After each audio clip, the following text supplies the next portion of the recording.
요한계시록 6장 1절에서 8절까지의 말씀 우리 한 목소리로 함께 읽도록 하겠습니다. 내가 보매 어린 양이 7인 중에 하나를 떼시는 그때에 내가 들으니 네 생물 중에 하나가 우레소리같이 말하되 오라 하기로 내가 이에 보니 흰 말이 있는데 그 탄 자가 활을 가졌고 면류관을 받고 나가서 이기고 또 이기려고 하더라. 둘째 인을 떼실 때에 내가 들으니 둘째 생물이 말하되 오라 하더니 이에 붉은 다른 말이 나오더라. 그 탄 자가 허락을 받아 땅에서 화평을 제하여 버리며 서로 죽이게 하고 또 큰 칼을 받았더라. 셋째 인을 떼실 때에 내가 들으니 셋째 생물이 말하되 오라 하기로 내가 보니 검은 말이 나오는데 그 탄 자가 손에 저울을 가졌더라. 내가 네 생물 사이로서 나는 듯하는 음성을 들으니 가로되 한 데나리온의 밀 한 되요 한 데나리온의 보리 석 되로다. 또 감람류와 포도주는 해치 말라 하더라. 넷째 인을 떼실 때에 내가 넷째 생물의 음성을 들으니 가로되 오라 하기로 내가 보매 청황색 말이 나오는데 그 탄 자의 이름은 사망이니 음부가 그 뒤를 따르더라. 저희가 땅 4분의 1의 권세를 얻어 검과 흉년과 사망과 땅의 짐승으로서 죽이더라. 아멘.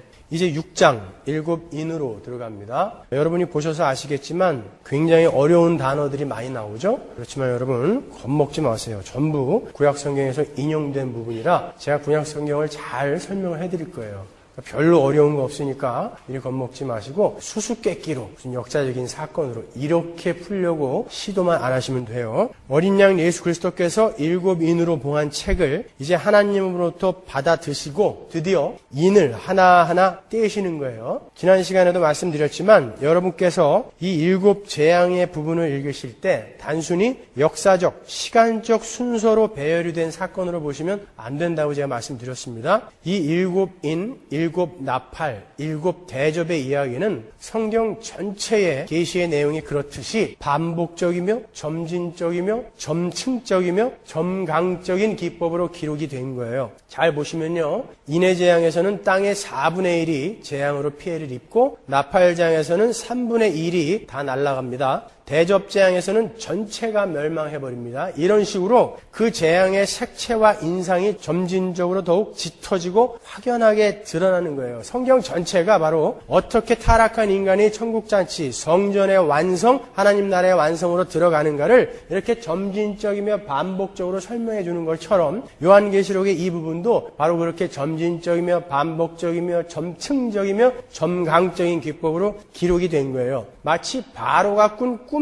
이야기 같은 거죠. 창세기 41장에 보면은 애굽의 바로가 꿈을 꾸고 드디어 그 꿈을 해몽하기 위해서 요셉이 이제 감옥에서 나오게 돼요. 그 술 맡은 관원이 나가서 구해주겠다 그래놓고 잊어버리고 있다가 그때에서야 요셉을 기억해내고 바로에게 소개를 하죠. 그래서 요셉이 나온단 말이죠. 근데 바로 어떤 꿈을 꾸었느냐? 7마리 살찐 소가 있고 7마리 마른 소가 있는데 이 마른 소가 살찐 소를 잡아먹어버린 꿈을 꿨어요. 그리고 또 어떤 꿈을 꿨냐면은 세약한 이삭 7개가 있었고 살찐 이삭, 실한 이삭 7개가 있었어요. 근데 이 세약한 이삭이 실한 이삭을 잡아 먹어버렸단 말이죠. 자, 이렇게 꿈이 2개라고 해가지고 이것을 2가지 이야기로 하는 것이 이해하는 것이 아니라 이것은 한 가지 이야기인데 그 내용을 이해하기 쉽게 해주기 위해서 이렇게 점강적이며 점층적이며 점진적이며 반복적으로 기록을 해놓은 거예요. 요한이 그러죠. 이 꿈을 해석할 때 왕이여 이 꿈은 한 가지이다 이렇게 이야기하잖아요. 그러니까 7해 풍년이 들고 7해 흉년이 들 것이다라는 것을 이렇게 이해를 하기 쉽게 설명해 주기 위해서 성경은 그 2가지의 꿈을 이렇게 기록해 놓았단 말이죠. 이 나팔재앙, 인해재앙, 대접재앙도 마찬가지라는 거예요. 마찬가지로 이 부분은 우리 독자인 하나님의 백성들의 이해를 돕기 위해서 점진적이며 반복적인 기법으로 종말에 나타나는, 종말에 일어나는 재앙을 기록한 거예요. 그 재앙은 지금 일어나고 있는 거예요, 여러분. 잘 생각하셔야 돼요. 미래에 언제 일어날 거가 아니란 말이에요. 그래서 7번째 인이 떨어질 때 7 나팔이 등장하고 7번째 나팔을 불 때 7 대접이 등장하죠. 그러니까 7 인이 7 나팔을 이렇게 물고 있고 7 나팔이 7 대접을 이렇게 물고 있다고요. 그러니까 여러분이 7인을 잘 이해를 하시면 7 나팔과 7 대접은 아주 쉽게 이해할 수가 있어요. 일단 여러분이 갖고 계신 세대주의적인 사고를 다 버리세요. 저랑 공부하는 동안에는 그 세대주의적인 사고를 다 버리세요. 저는 성경 안에서 그것들이 갖고 있는 의미를 일관성을 갖고 설명을 해드릴 거예요. 어떻게 복음으로 일관성이 있는지를 설명해 드릴 거예요. 그러니까 여러분이 일단 이 계시록을 수수께끼로 풀려고 한다든지 그리고 그것을 어떤 역사적인 사건을 대입해서 풀려고 한다든지라는 시도는 다 버리시란 말이에요. 제가 이렇게 설명을 다 해드렸는데도 불구하고 나는 세대주의 해석이 좋아. 666은 바코드야. 2만만은 중공군이야. 그렇게 해석하고 싶으시면 글로 가시면 되는 거예요. 그러나 저랑 공부하는 동안에는 어떻게 요한계시록이 복음을 일관성 있게 설명하고 있는가 그것으로 풀 거니까 여러분이 세대주의적인 사고는 다 깨버리시란 말이에요. 먼저 이 7인에 대한 내용을 분석해 보면요. 4+3의 구조로 되어 있어요. 먼저 말탄자 넷이 나오고 그 다음에 3개의 인이 이렇게 붙어 있어요. 5번째 인부터는 마치 TV 화면이 바뀌는 것처럼 다른 장면이 나옵니다. 나팔재앙도 마찬가지고 대접재앙도 마찬가지예요. 4+3의 구조로 되어 있어요. 7인의 재앙 중에 처음에 이 4재앙에는 모두 말탄자가 등장을 하죠. 오늘 우리가 읽었잖아요. 처음에 100마리를 탄 자가 등장하고 두 번째 인에서 붉은 말, 세 번째 인에서 검은 말, 네 번째 인에서 청황색 말을 탄 자가 등장을 한단 말이죠. 이 말 탄 자가 누구인가에 대해서는 의견이 아주 분분해요. 제가 이 계시록을 강해를 할 때 한 15권의 주석집을 보거든요. 그런데 다 틀려요. 그 말 탄 자는 예수다, 아니다, 적그리스도다, 아니다, 천사다, 어떤 사람은 목사다, 선지자다, 여러 가지 의견이 많아요. 제 견해로는 그 말탄 자들이 누구인지는 그렇게 중요하지 않아요. 단지 그 말탄 자들이 등장을 함으로써 성경이 우리에게 주고자 하는 메시지를 잘 이해할 수만 있으면 되는 거예요. 우리가 수수께끼로 풀지 말자라는 거예요. 여러분이 요한복음 20장 마지막 절에 요한이 성경을 왜 기록했다라고 하죠? 예수가 하나님의 아들 그리스도이심을 믿게 하고 그로 말미암아 우리로 영생을 갖게 하려고 성경은 쓰여져 있는 거예요. 여러분들에게 미래에 일어날 어떤 일, 과거에 일어난 어떤 일, 오늘 우리가 이 성경을 교훈 삼아 어떻게 살아야 할 것인가 이거가 적혀 있는 내용이 아니에요. 성경은요. 그러니까 여러분이 큐티 하실 때도 엉터리로 헛다리 짚고 있는 사람들이 있다니까요. 성경은 전부 예수 그리스도에 대해서 그로 말미암아 우리에게 주어질 영생에 대해서 기록되어 있는 거란 말이죠, 여러분.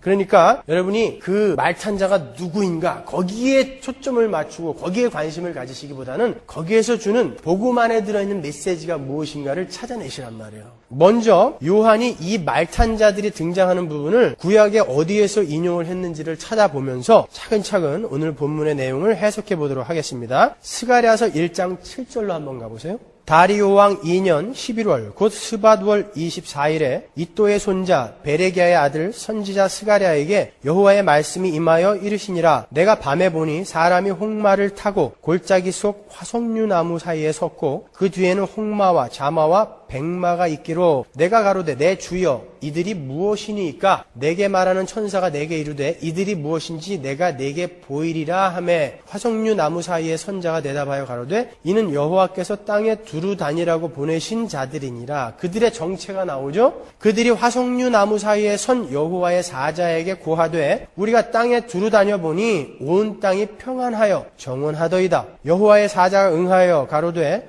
만군의 여호와여 여호와께서 언제까지 예루살렘과 유다 성읍들을 긍휼히 여기지 아니하시려나이까? 이를 노하신 지 70년이 되었나이다 하매 여기서 말탄 자들이 인용이 된 거예요. 그런데 그 말탄 자들이 무엇을 하던 자들이었습니까? 하나님으로부터 세상에 두루 다니도록 보내심을 받은 자들이라고 그러죠. 무엇을 하도록 보내심을 받은 걸까요? 이 스가랴서의 역사적 배경을 알아보면 조금 도움이 되겠죠. 이 스가랴 선지자는 BC 520년경에 활동하던 그런 선지자예요. 아직도 바벨론 포로 시기예요. 바벨론 포로 시기라고 하지만 사실은 페르시아에게 바벨론이 망한 이후죠. 그렇지만은 516년까지를 우리가 바벨론 포로기라고 하기 때문에 바벨론 포로기라고 그렇게 해두자고요. BC 931년에 이스라엘이 북이스라엘과 남유대로 갈라지죠. 그리고 BC 722년에 북이스라엘이 아수르에게 망한다고요. 망한 다음에 아수르가 혼합 정책을 쓰기 때문에 그들이 피가 더러워져서 그 전체가 북이스라엘 사람들 전체가 사마리아인이 되어버렸어요. 그래서 남유대 사람들이 개 취급도 안 했다 그러죠. 근데 남유대도 BC 586년에 바벨론에게 망해버렸단 말이에요. 그래서 포로로 다 끌려갔어요. 그때 다니엘과 세 친구도 그때 끌려간 거죠. BC 538년에 바벨론이 또 페르시아, 바사라는 나라에게 또 망해요.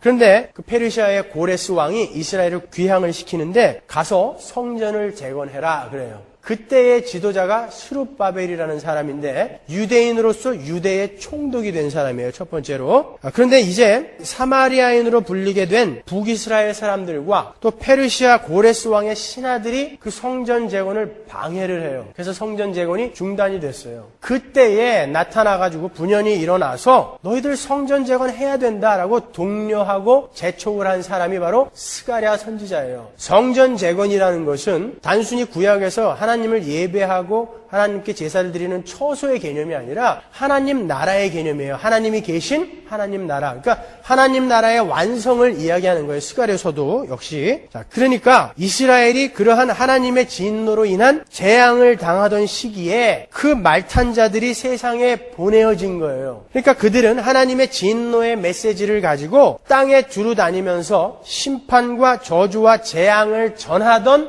메신저들이란 말이에요. 여러분이 그 말탄자가 어떠한 존재인가, 메신저라고 하는데 그게 천사인가 사람인가 목사인가 그런 것에 궁금해하지 마시고 그 말탄자들이 무엇을 전했는가를 보시면 되는 거예요. 그러니까 그 말탄자들을 어떤 존재로 이해를 하시려고 하시기보다는 그 말탄자들은 하나님의 재앙의 내용을 묘사하고 있다라고 그렇게 이해를 하시는 편이 훨씬 성경의 이해에 도움이 되실 거예요. 그러니까 그 존재가 천사냐 사람이냐 거기에는 관심을 안 두셔도 성경 해석하는데 전혀 무리가 없어요. 그런데 12절을 보시면요. 여호와의 사자가 하나님 언제까지 이스라엘을 이렇게 놔두실 겁니까? 그러죠. 이스라엘의 구원의 손길을 펴셔서 빨리 하나님 나라를 완성해 주십시오라는 그런 뜻이에요. 스가랴서가 전체가 성전 재건을 독려하는 책이라고 그랬죠. 성전은 단순히 제사를 드리고 예배를 하는 그런 개념이 아니라고 그랬어요. 그래서 성경은 타락, 심판, 구원, 천국잔치의 이 개념. 그러니까 천국잔치가 성전의 완성이에요. 그러니까 창세기부터 여호수아까지 한 번 완성이 되죠. 하나님 나라는 이렇게 완성이 되는 거구나. 그 다음에 사사기부터 또 폐역하고 타락하죠. 사사기부터 쭉 가가지고 열왕기서에서 솔로몬이 성전을 완성하죠. 거기서 또 한 번 끝나는 거예요. 또 역대기부터 또 타락해가지고 난리들 치죠. 그런 다음에 쭉 가가지고 나중에 에스라, 느헤미야, 에스더에서 또 한 번. 거기서 성전이 또 재건이 완성이 되잖아요. 에스더서가 나중에 잔치로 끝나잖아요. 그렇게 또 한 번. 그리고 시가서에서 예수 그리스도를 설명해주고 우리가 수요일날 그 시가서를 공부하고 있는데 그 다음에 또 이사야서부터 니네들 그러면 혼난다. 그래가지고 학계 스가랴 다 누구예요? 성전 재건 때 활동하던 선지자들 아닙니까? 그러니까 성전이라는 것은 성전 재건이라는 것은 하나님 나라의 완성이란 말이에요. 그러한 하나님 나라의 완성이 어떻게 이루어질 것인가가 창세기부터 계시록이고 그 작은 주제들이 이렇게 나선형으로 가는 거란 말이죠. 구약에서의 성전의 개념은 그렇게 아주 중요한 거예요. 이스라엘이 70년 동안 바벨론 포로로 잡혀갔다고 하지만 계산해 보세요. 586년에 남유대가 망했는데 538년에 포로 1차 귀환이 있었다고요. 2차 기원이 457년이에요. BC. 3차 기원이 444년이란 말이에요. 70년 아니죠. 근데 왜 바벨론 70년이라고 그러냐면 516년에 성전이 재건이 완성됐단 말이에요. 이스라엘 사람들에게는 성전이라는 것이 그렇게 중요한 개념이에요. 성경이 말하는 그 성전이라는 것은 하나님 나라의 완성을 이야기하는 거예요. 그렇게 하나님 나라의 완성, 성전 재건을 이야기하는 스가랴서에서 여호와의 사자가 하나님 언제까지 이스라엘을 이렇게 놔두실 겁니까? 그런단 말이에요. 그러니까 하나님 나라를 빨리 완성해 주십시오. 빨리 그들을 좀 구원해 주십시오. 이제 그 징계에서 좀 구원해 주십시오. 이렇게 이야기하는 거란 말이에요. 그런데 이 말탄자들이 똑같이 등장하는 오늘 우리가 읽었던 그 부분, 이 7인의 부분에 보면 똑같은 기도가 나오죠. 5번째 인을 뗄 때 순교자들이 어떻게 기도합니까? 하나님, 언제까지 저 왼수들을 그냥 놔두어서 우리의 기도를 신원하여 주시지 않겠습니까? 그러죠. 그 기도가 뭐라고 그랬어요? 빨리 원수 갚아주세요. 그 기도라고 그랬습니까? 하나님 나라를 빨리 완성시켜 주십시오. 라는 기도라고 그랬죠. 그런데 보세요. 스가랴서에서는 빨리 이스라엘을 구원해 주셔서 하나님 나라를 완성해 주세요. 인데 계시록에서는 빨리 저 세상을 심판하셔서 하나님 나라를 완성해 주세요예요. 그러니까 구원이라는 것은 항상 심판과 같이 오는 거예요. 여러분이 이 개념을 잘 갖고 계셔야 돼요. 그러니까 말탄 자들은 하나님 나라의 완성을 위해서 세상에 하나님의 저주와 심판과 재앙을 나타내고 선포하는 메신저 혹은 그 내용이다. 이렇게 이해를 하고 계시면 되는 거예요. 그런데 왜 어린 양 예수 그리스도께서 하나님 나라의 완성, 그 재창조의 내용이 적힌 책을 여시는데 그 인을 떼시는 족족 재앙만 나옵니까, 여러분? 그거 궁금하지 않으세요? 그 책은 복음이 적혀 있는 책이라면서요. 근데 인을 떼는데 책이 열리는데 왜 재앙만 나와요, 자꾸? 그걸 해결하셔야 된단 말이에요. 여러분, 하나님의 백성들은요, 그 재앙에 함께 노출됩니다. 왜 그 재앙에 하나님의 백성들이 함께 노출되어야 하는지 여러분 아세요? 세대주의자들이 이야기하는 것처럼 그 7년 대환란 전에 교회는 다 휴거되고 이것은 나머지 사람들이 당하는 거다. 그랬으면 오죽 좋겠어요. 그렇지 않아요? 하나님의 백성들이 그 재앙에 같이 던져져요. 그 이유가 뭔지를 여러분이 아셔야 여러분의 삶에 재앙이 닥치고 고통이 닥치고 환란이 닥칠 때 그런 거구나라고 이해를 하실 수 있을 거 아닙니까? 에스겔서 14장 12절 보세요. 여호와의 말씀이 또 내게 임하여 가라사대 인자야 가령 어느 나라가 불법하여 내게 범죄함으로 내가 손을 그 위에 펴서 그 의뢰하는 양식을 끊어 기근을 내려서 사람과 짐승을 그 나라에서 끊는다 하자. 비록 노아, 다니엘, 욥 이 세 사람이 거기 있을지라도 그들은 자기의 의로 자기의 생명만 건지리라. 나 주 여호와의 말이니라. 가령 내가 사나운 짐승으로 그 땅에 통행하여 적막해 하며 황묵해 하여 사람으로 그 짐승을 인하여 능히 통행하지 못하게 한다 하자. 비록 이 세 사람이 거기 있을지라도 나의 삶을 두고 맹세하노니 그들은 자녀도 건지지 못하고 자기만 건지겠고 그 땅은 황무하리라. 나 주 여호와의 말이니라. 가령 내가 칼로 그 땅에 임하게 하고 명하기를 카라 이 땅에 통행하라 하여 사람과 짐승을 거기서 끊는다 하자. 비록 이 세 사람이 거기 있을지라도 나의 삶을 두고 맹세하노니 그들은 자녀도 건지지 못하고 자기만 건지리라. 나 주 여호와의 말이니라. 가령 내가 그 땅에 온역을 내려 죽임으로 내 분을 그 위에 쏟아 사람과 짐승을 거기서 끊는다 하자. 비록 노아, 다니엘, 욥이 거기 있을지라도 나의 삶을 두고 맹세하노니 그들은 자녀도 건지지 못하고 자기의 의로 자기의 생명만 건지리라. 나 주 여호와의 말이니라 하시니라. 주 여호와께서 가라사대 내가 나의 네 가지 중한 벌 곧 칼과 기근과 사나운 짐승과 온역을 예루살렘에 함께 내려 사람과 짐승을 그 중에서 끊으리니 그 해가 더욱 심하지 않겠느냐. 자, 칼과 기근과 사나운 짐승과 온역 뭐예요? 계시록에 인이 떼어졌을 때 일어나는 재앙들의 내용이란 말이에요. 그런데 그게 예루살렘에 함께 내려 이렇게 말씀하신단 말이에요. 함께 내려. 그러나 그 가운데 면하는 자가 남아있어 끌려 나오리니 남은 자들은 나온단 말이에요. 아예 그 재앙을 안 받는 게 아니라 그 재앙을 함께 받는데 그들은 거기서 죽지 않고 살아남는다라는 이야기예요. 곧 자녀들이라 그들이 너희에게 나아오리니 너희가 그 행동과 소위를 보면 내가 예루살렘에 내린 재앙 곧 그 내린 모든 일에 대하여 너희가 위로를 받을 것이라. 너희가 그 행동과 소위를 볼 때에 그들로 인하여 위로를 받고 내가 예루살렘에서 행한 모든 일이 무고히 한 것이 아닌 줄을 알리라. 나 주 여호와의 말이니라. 무고히 한 것이 아닌 줄 알리라. 뭔가 이유가 있는 것을 알게 될 것이다라는 거예요. 여러분은 교회 시대를 통해서 수없이 지진, 기근, 해일, 전쟁, 전염병 이런 것들을 계속 겪어요. 911 그때 쌍둥이 빌딩이 폭파됐을 때 그리스도인들이 거기서 죽었다고요. 그런 일을 안 당한다는 게 아니라 그 일로 말미암아 그리스도인들은 뭔가 거기에 대한 목적을 알고 그리고 오히려 그리스도인 됨에 그것이 도움이 된다라는 말이에요. 제가 이렇게 이야기하면서도 굉장히 어렵네요. 조금만 더 같이 가보세요. 인내심을 가지고. 하나님께서 예루살렘의 멸망에 대한 경고를 하시는데 근데 그 재앙이 얼마나 엄중하고 철저한 것인지 하나님이 의인이라고 일컬은 노아, 다니엘, 욥이 거기에 있다 할지라도 그들의 자식들마저도 거기서 건져지지 못할 것이다 라고 이렇게 반복해서 강조를 하신단 말이에요. 근데 22절에 보시면 거기에서 나오는 자들이 있는데 그들이 바로 남은 자다라고 말씀하신단 말이에요. 그들이 그 재앙을 모면하는 것이 아니라 그 재앙을 함께 당하는데 그들은 하나님 앞으로 나오는 계기가 되고 나머지들에게는 무서운 심판이더라라는 거예요. 하나님의 백성들도 재앙에 그대로 노출이 되어 있는 거예요, 여러분. 조금 더 깊이 한번 들어가 보자고요. 왜 하나님의 백성들에게도 재앙이 임하는가? 스가랴서 6장 1절로 가보세요. 내가 또 눈을 들어본즉 네 병거가 두 산 사이에서 나왔는데 그 산은 노산이더라. 첫째 병거는 홍마들이, 둘째 병거는 흑마들이, 셋째 병거는 백마들이, 넷째 병거는 어룽지고 건장한 말들이 메었는지라. 여기도 네 말이 나오고 병거가 나와요. 내가 내게 말하는 천사에게 물어 가로되 내 주여 이것들이 무엇이니까? 천사가 대답하여 가로되 이는 하늘의 네 바람인데 온 세상의 주 앞에 모셨다가 나가는 것이라 하더라. 흑마는 북편 땅으로 나가매 백마가 그 뒤를 따르고 어룽진 말은 남편 땅으로 나가고 건장한 말은 나가서 땅에 두루 다니고자 하니 그가 이르되 너희는 여기서 나가서 땅에 두루 다니라 하며 그 땅에 두루 다니더라. 얘네들도 두루 다녀요. 여기서도 똑같이 네 마리 끄는 병거가 등장하고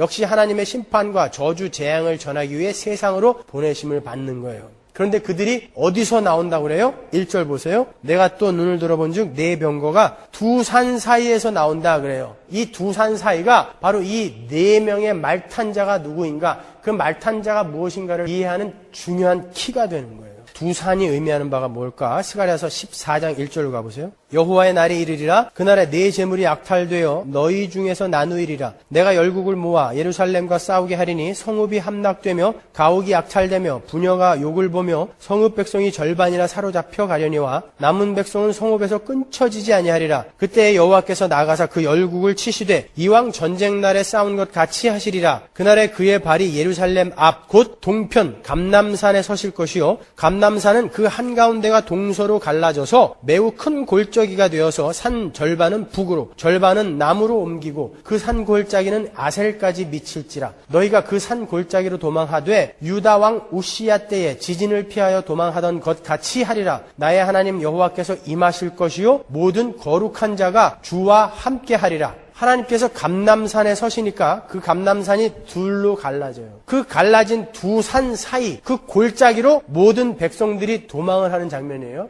그러니까 하나님의 백성들은 그 두 산 사이에서 구원을 받게 되는 거예요. 예수님께서도 자주 감람산에 오르시는 모습을 사복음서에서 우리가 자주 볼 수 있죠. 그것은 이렇게 메시아적 예언의 성취가 이루어지는 곳이기 때문에 복음서 기자들이 일부러 그곳의 지명을 기록해 놓은 거예요. 여러분, 감람산에서 예수님께서 마지막 종말 때에 관한 강화를 하시죠. 그리고 감람산에 있는 겟세마네 동산에서 자주 기도를 하시는 모습을 우리가 볼 수 있어요. 그죠? 한 군데만 보고 갈까요? 누가복음 22장 39절. 예수께서 나가사 습관을 좇아 감람산에 가심에 제자들도 좇았더니 as usual, 습관을 좇아 습관처럼 가시던 곳이 바로 감람산이라는 거예요. 그 감람산에 그리스도 앞으로 오는 자들이 구원을 얻을 것이다 라는 표현들인 것입니다. 구원이 이루어지는 그 두 산 사이 골짜기에 대한 이야기는 성경의 여러 군데에서 등장을 해요. 솔로몬의 성전도 들어가기 위해서는 두 기둥을 통과해야 돼요. 성전에 들어가는 자, 즉 하나님의 보좌 앞으로 갈 수 있는 자들은 반드시 그 두 산 사이를 통과해야 된다라는 상징인 거예요. 그리고 또 두 산이 어디 나오죠? 신명기 11장에 나오죠? 신명기 11장 26절로 한번 가볼게요. 내가 오늘날 복과 저주를 너희 앞에 두나니 너희가 만일 내가 오늘날 너희에게 명하는 너희 하나님 여호와의 명령을 들으면 복이 될 것이요 너희가 만일 내가 오늘날 너희에게 명하는 도에서 돌이켜 떠나 율법을 안 지키면 이런 뜻이에요. 너희 하나님 여호와의 명령을 듣지 아니하고 본래 알지 못하던 다른 신들을 좇으면 저주를 받으리라. 내 하나님 여호와께서 내가 가서 얻을 땅으로 너를 인도하여 들이실 때에 너는 그리심산에서 축복을 선포하고 에발산에서 저주를 선포하라. 두 산이 나오죠? 하나는 축복의 산인 그리심산, 다른 하나는 저주의 산인 에발산이에요.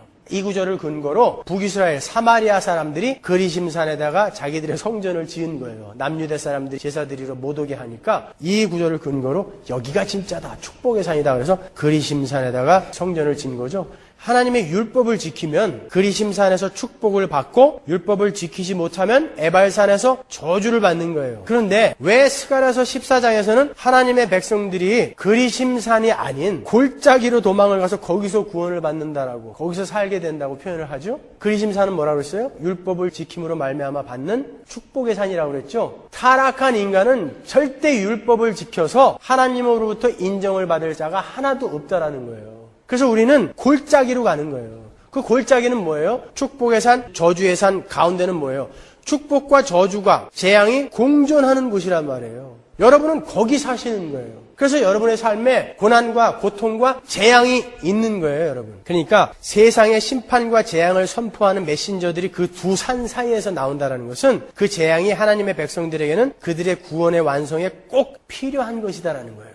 스가랴서 1장 8절 보세요. 내가 밤에 보니 사람이 홍마를 타고 골짜기 속 화석류 나무 사이에 섰고 그 뒤에는 홍마와 자마와 백마가 있기로. 여기서도 말 탄 자가 어디 있어요? 골짜기 속에 있죠. 그런데 이 골짜기, 메추라라는 이 단어가 이사야서 44장에는 다르게 번역이 되어 있습니다. 한번 볼까요? 이사야서 44장 27절에는 그 두 산 사이 골짜기, 메추라가 어떻게 번역이 되어 있는지, 기품에 대하여는 이르기를 마르라. 내가 네 강물들을 마르게 하리라 하며, 그러죠? The watery deep. 그래. 메추라, 골짜기, 그 두 산 사이가 바다의 깊은 곳이라고 번역이 되어 있어요. NASB를 보면 더 명확하게 나타나 있어요. 그러니까 말탄 자가 골짜기에 서 있고 그들이 그 골짜기에서 나온다라는 것은, 다시 말하면 그들이 바다의 깊은 곳에서 나온다라는 거예요. 성경에서 바다의 깊은 곳은 무엇을 상징한다고 그랬어요, 제가? 죽음, 저주, 심판, 재앙을 상징한다고 그랬죠? 그래서 요나가 바다 깊은 곳에 빠졌을 때 내가 스올의 뱃속에서 부르짖어 쌌더니, 그러죠? 음부라고 표현한단 말이에요, 거기를. 그리고 바로의 군대가 바다에 빠져서 수장될 때도 그 깊음, 그 골짜기, 메추라라는 단어를 쓴단 말이에요. 출애굽기 15장 3절 보세요.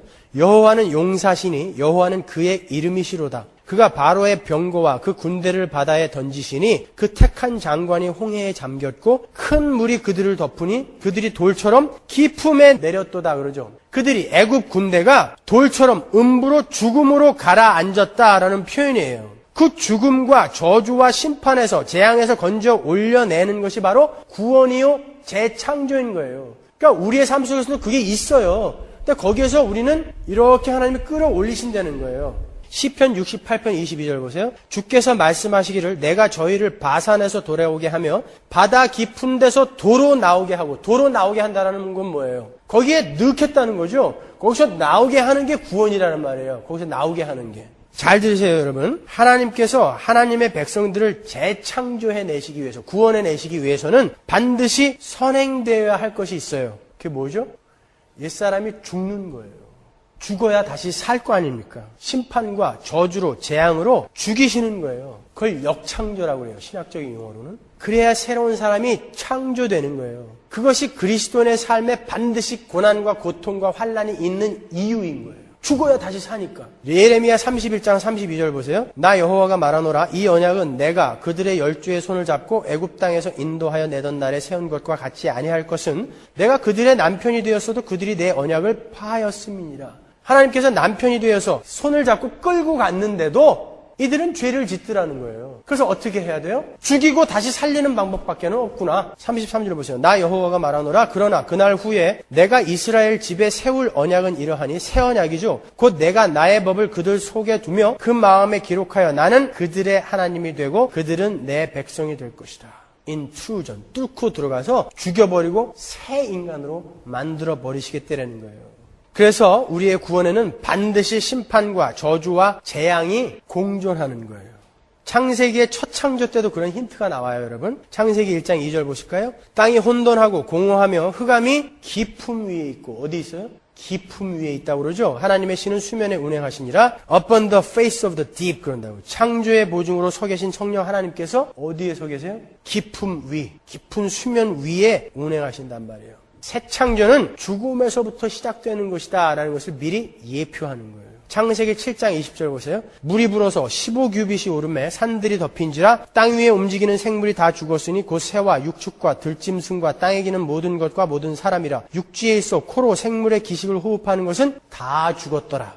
다 죽었더라. 지면의 모든 생물을 쓸어버리시니 곧 사람과 짐승과 기는 것과 공중의 새까지라. 이들은 땅에서 쓸어버림을 당하였을 때 홀로 노아와 그와 함께 방주에 있던 자만 남았더라. 노아의 홍수로 죄인들은 다 죽여버리고 하나님의 백성들을 구원해 내시는 장면이에요. 근데 다 죽어요. 그죠?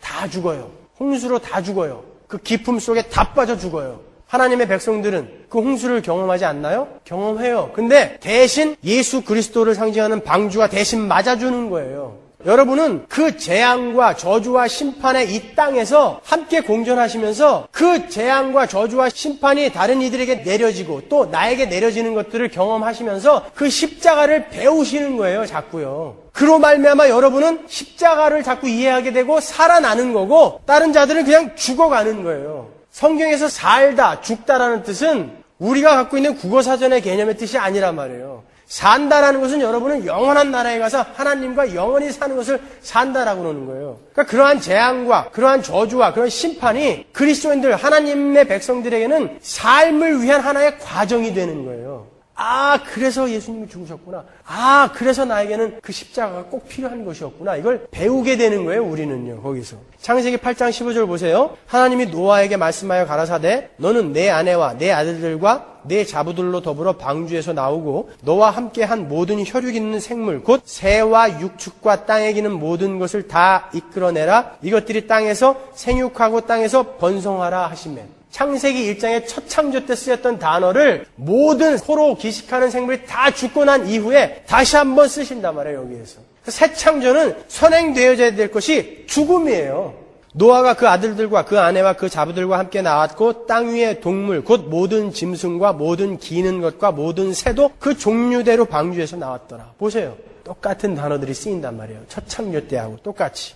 이렇게 구원을 받은 자들은 심판과 저주의 산인 에발산과 축복의 산인 그리심산 사이의 골짜기로 피해서 거기서 살게 되는 거예요. 그곳은 재앙과 심판이 여전히 있는 곳이지만 그 모든 것은 새 창조, 재창조의 한 과정이고 우리 하나님의 백성들의 옛 성품, 육신, 경향, 사륵, 집착, 중독, 통제 성향, 자기 방어 이런 것들을 죽여버리는 역창조의 장소인 거예요. 그리고 그 과정을 통과하여 결국은 하나님 나라의 백성으로서의 완성이, 완전한 새로운 창조가 이루어지게 되는 것입니다, 여러분. 그래서 신자의 삶에도 똑같이 재앙이 있고 고난이 있는 거예요. 하나님께서 어린 양을 시켜서 인봉을 떼시는데 그곳에 재앙만 가득했던 그 이유가 바로 이러한 이유인 거예요. 새 창조를 위한 역창조인 거예요, 역창조.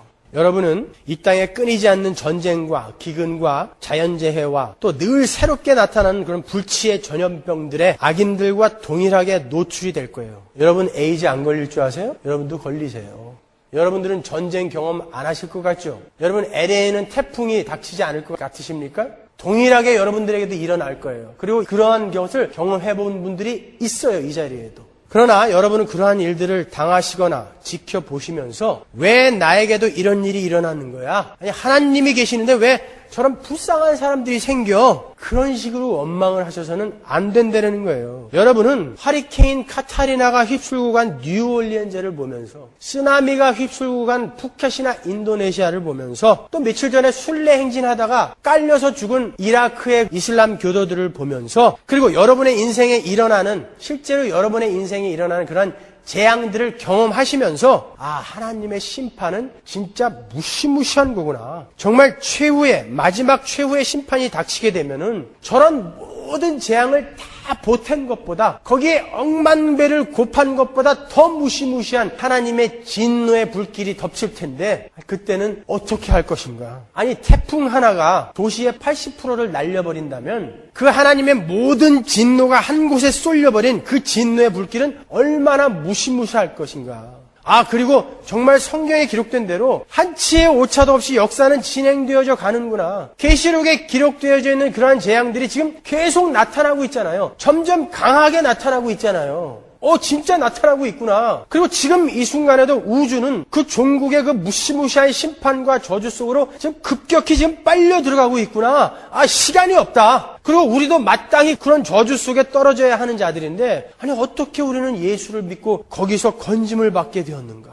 우리는 얼마나 복받은 자들이냐. 더욱더 하나님의 뜻에 순종하고 하나님의 자녀로서의 삶을 잘 살아내야 되겠다. 내가 내 인생의 안전과 내 존재의 안전과 행복을 위해서 붙들고 있었던 그 모든 것들이 저렇게 바람 한 번만 불어도 물에 다 잠겨버릴 것들이구나. 그냥 불에 다 타버릴 것들이구나. 그런 거 하나하나 놓자. 그리고 나의 영원한 그 목적지를 바라보자. 이렇게 우리에게는 그러한 재앙들이요. 우리에게는 유익이 되는 거예요. 그것을 보면서 여러분은 예수 그리스도의 십자가로 가는 거예요. 그 큰일 날 뻔했다. 나도 거기로 빠질 뻔했는데 예수님이 그 무시무시한 진노를 십자가에서 다 받으셨다니, 아니 나를 위해서 그걸 다 받으셨단 말이야? 그런 거구나. 십자가는 거기서 죽고 다시 사는 것이 십자가구나. 아, 그래서 십자가가 복음이구나. 그 십자가에 대해서 또 이해를 하시는 것이죠. 그러니까 여러분의 삶에 고난과 고통과 재난이 반드시 있어야 되는 거예요.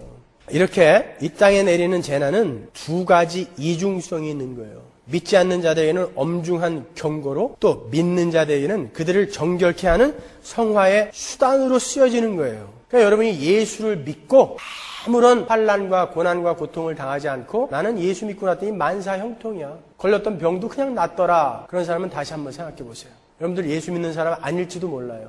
우리는 이 땅에서 반드시 옛사람을 죽이고 가야 되는 사람들이에요. 그래서 반드시 우리의 삶에는 고난이 있어요. 누가복음 13장 4절 보세요. 또 실로암에서 망대가 무너져 치여 죽은 18사람이 예루살렘에 거한 모든 사람보다 죄가 더 있는 줄 아느냐? 너희에게 이르노니 아니라 너희도 만일 회개치 아니하면 다 이와 같이 망하리라. 실로암에 있는 망대가 무너져서 사람이 18명이나 죽었어요. 사람들은 그들이 무슨 죄를 지어서 벌을 받은 것으로 생각했습니다. 그랬더니 주님께서 말씀하시죠. 아니다. 그들이 너희보다 죄가 많아서가 아니라 그러한 재앙을 너희에게 보여주는 것은 너희도 회개하지 않으면 그처럼 멸망하게 될 것이다 라는 것을 알려주려는 것이다, 그러시는 거예요. 여러분이 태풍으로 말미암아 그렇게 쫄딱 망한 사람들을 보면서, 쌍둥이 빌딩이 무너지면서 거기에서 죽었던 수만 명의 사람들을 보면서, 자, 저들이 뭔가 잘못을 저질렀나 봐, 그러시면 안 되는 거예요. 그리스도인들은 우리도 회개치 않으면 저거보다 억만 배도 무시무시한 저주 속으로 떨어질 뻔한 자들이었는데, 이야, 우리는 어떻게 구원받은 거야? 감사하다. 그렇게 배우시는 거예요. 성경에 이렇게 정확하게 설명까지 해주시잖아요. 설명까지. 왜 여러분의 삶에 재앙과 재난과 고난과 환난이 있어야 되는지 조금 클리어해 주셨습니까? 그리고 오늘 본문에서 절대 놓치지 마셔야 할 것은 그 인봉을 누가 떼시는가를 확실하게 기억해 놓으셔야 돼요. 그 책의 인봉을 여러분을 위해서 목숨까지 버리신 예수 그리스도가 떼신다라는 것을 잊지 마세요. 그분이 주어예요. 그분이 역사의 주인이시고 역사의 주관자세요. 그러므로 우리에게 일어나는 그 모든 것은, 그것이 재앙일지라도 우리의 유익인 거예요. 왜요? 우리를 위해서 그 모든 진노를 십자가에서 다 받으시고 죽어버리신 그분이 떼시는 거니까 우리에게 해가 되는 것을 떼시겠냐고요. 그게 다 우리에게 유익인 거예요, 여러분. 이 시중에서 나도는 유사품과 전혀 다른 이야기를 하려니까 참, 여러분 표정도 별로 달갑지 않은 표정이네요. 이게 본사에서 직접 내려온 거예요. 저는 성경 이야기를 하는 거예요, 지금요. 그 사람들은 사람들이 듣기 좋은 이야기를 해주는 거고. 여러분, 솔로몬이 전도서를 언제 썼어요? 자기는 하나님을 잘 섬기는 자인 줄 착각하고 살았는데 나중에 보니까 여러 첩을 거느리고 또 그 첩들이 데리고 온 우상을 자기가 섬기고 있어요. 그래가지고 다윗이 시편에서 이야기한 것처럼 상한 심령이 되어가지고 고통 속에서, 아, 헛되고 헛된 것이구나, 이런 것들은. 하나님이 분명히 왕은 말을 많이 갖지 말고 금은부와 많이 갖지 말고 여자, 첩들 많이 갖지 말라고 그랬는데 솔로몬이 그거 다 했다고요. 그래놓고 괴로워했다니까요. 그래놓고 아니구나, 다 헛된 거구나. 솔로몬이 된 것은 그러한 고통을 겪은 다음에 솔로몬이 된 거예요. 다윗이 된 것은 물맷돌로 골리앗 쳐 죽였을 때가 아니라 밧세바를 범하고 자기의 충신 우레아를 죽여버리고 난 다음에 상한 심령이 되어서, 아, 나는 이런 자군요, 하나님. 괴로워한 그 과정을 통과해서 다윗이 된 거예요. 그러니까 우리의 삶에는 그러한 과정이 반드시 있어야 되는 거예요, 여러분. 좋은 남편, 좋은 아내, 너무 잘해주는 사람들 만나면 하나님의 백성으로 지어져 가는데 큰 도움 안 돼요. 자랑하지 마세요. 우리 와이프는 내가 하고 싶은 건 다 하게 해줘요.